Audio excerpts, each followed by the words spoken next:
Number 730, The Second Sun.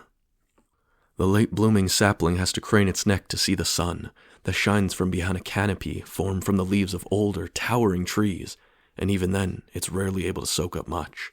Similarly, the second son lives in the shadow of his older brother, waiting, always hoping that one day when he's older, wiser, stronger, he might be given the chance to be just as great as him, if not greater. At night, that young boy always has the same dream, of a world where he doesn't feel so small, of a world where he isn't told to walk like his brother while he's still learning how to crawl. Maybe one day life won't feel like a constant contest of who's the best, wherein he's the disappointment, the underachiever, the walking mess.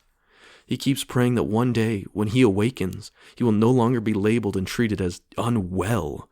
There must be a future out there where he can exist, free from all judgment, and just be happy as himself. Ever since I was young, I've wrestled with the question of how to live up to the expectations set by the one who came before me. He was a man of many talents, all of which seemed to come to him so naturally.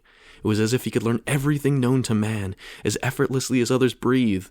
I, on the other hand, could never set my feet firmly on the ground. I was utterly passionless, talentless, and afraid of this life. The world seemed so terrifying that I wanted to disappear without a sound, and I thought I would never amount to anything, so I told myself that I should extinguish my light.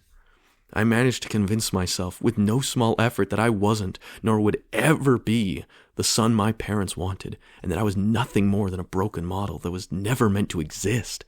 I felt like I was being crushed under the weight of a name that demanded more than I could give. I was desperately fighting for my life, but no matter how hard I struggled, the stone was too heavy to lift. It's not quite that bad anymore, but at the same time, it felt like I had enormous shoes to fill. I wanted to think that I could, but the voice in my head always responded, "You never will."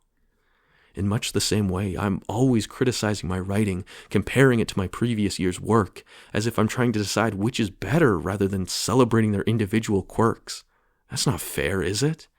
Each one is a garden in its own right, filled with a colorful array of flower buds. Both of them are beautiful and distinct. After all, they were born from my mind, flesh, and blood. Even so, I struggle to see one without thinking of the other. The shadows are entwined in my mind. They are inseparable, two of a kind, even closer than twin brothers. I know that I should love my books to be my children equally, for neither is perfect. How can I give one death threats and the other love letters when they're both a part of me? I may not be a man of much, but those two are my pride and joy, the dream of belonging for a lifelong misfit.